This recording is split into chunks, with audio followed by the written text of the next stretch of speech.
ہندوستانی معیاری وقت کے مطابق رات 2:30 بجے ٹرمپ نے جنگ کو 2 ہفتوں کے لیے روکنے کا اعلان کر دیا۔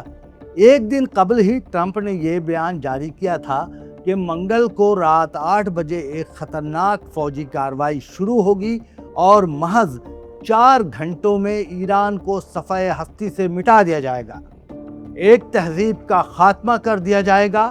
ان کے اس بیان سے سارے عالم میں اور خاص کر مسلم دنیا میں ایک عجیب اضطراب کی کیفیت طاری ہو گئی تھی۔ نہ جانے کیا ہوگا، لوگ دعاؤں میں مصروف ہو گئے، لیکن وہیں دوسری طرف ایران کی استقامت بے مثال نظر آئی۔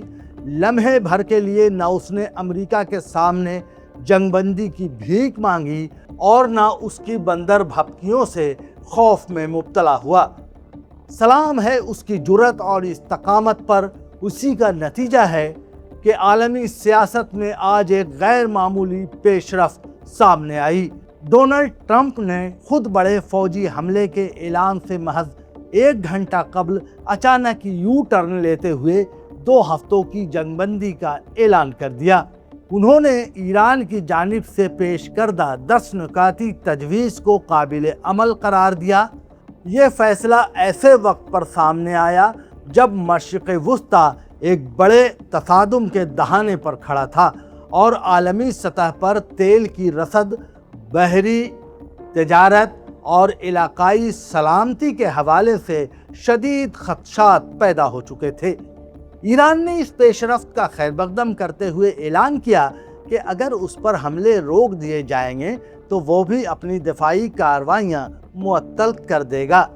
اس کے ساتھ ہی تہران نے اہم پیشکش کرتے ہوئے کہا کہ آبنائے ہرمز کو 2 ہفتوں کے لیے بحری آمد و رفت کے لیے کھول دیا جائے گا۔ اس دوران امریکہ کے ساتھ مذاکرات جاری رکھے جائیں گے۔ یہ اعلان عالمی معیشت کے لیے نہایت اہم ہے، کیونکہ آبنائے ہرمز دنیا کی تیل کی ترسیل کا ایک بڑا راستہ ہے، جہاں کسی بھی رکاوٹ کے عالمی اثرات فوری طور پر ظاہر ہوتے ہیں۔ اہم بات یہ ہے کہ ان مذاکرات میں اسرائیل اور عرب ممالک کو شامل نہیں کیا گیا ہے۔ ایران کی سب سے بڑی کامیابی یہ ہے کہ اس نے امریکہ کو اسرائیل سے آئسولیٹ کر دیا ہے۔ بنیامین نیتن یاہو کو لامحالہ ٹرمپ کے فیصلے کی حمایت کرنی ہی پڑی، تاہم اس نے لبنان میں حزب اللہ کے ساتھ جاری جنگ کو روکنے سے انکار کیا ہے۔ ایران کی 10 نکاتی تجویز کچھ یوں ہے۔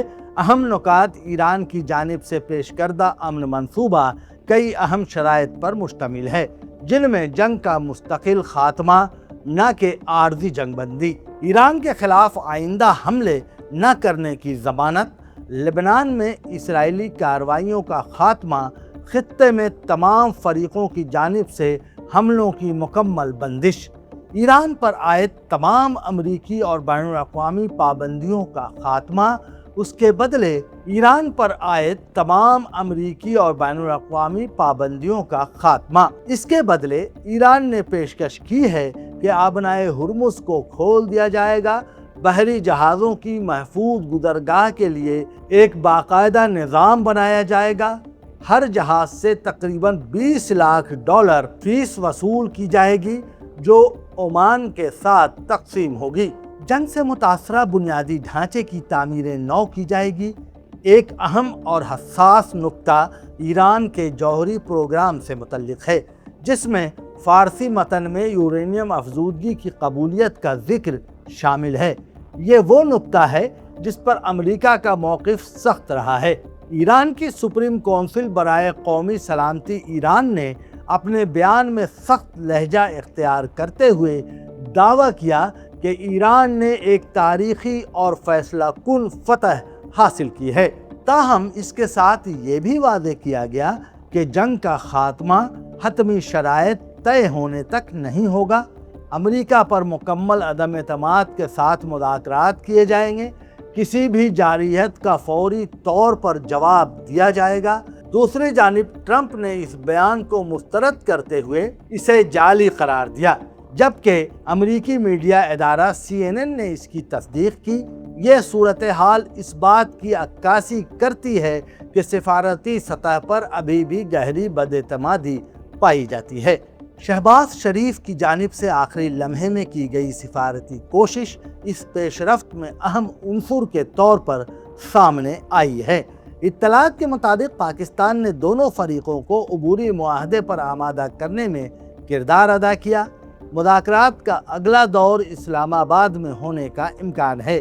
اگر یہ عمل کامیاب ہوتا ہے تو پاکستان کے لیے یہ ایک اہم سفارتی کامیابی تصور کی جائے گی، خاص طور پر ایسے وقت میں جب عالمی سیاست میں ثالثی کا کردار محدود ممالک کو ہی حاصل ہوتا ہے۔ یہ 2 ہفتوں کا وقفہ بظاہر ایک عارضی ریلیف ہے، لیکن اس کے اثرات وسیع ہو سکتے ہیں۔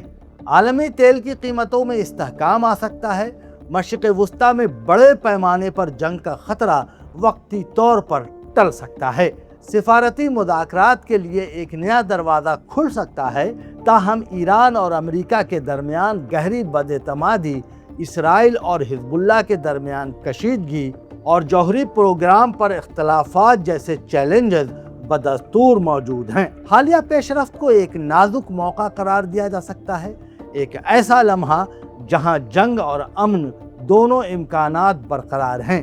اگر فریقین دانشمندی کا مظاہرہ کریں تو یہ عارضی وقفہ ایک مستقل حل کی بنیاد بن سکتا ہے، لیکن اگر بد اعتمادی غالب رہی تو یہی موقع ایک بڑے تصادم کا پیش خیمہ بھی بن سکتا ہے۔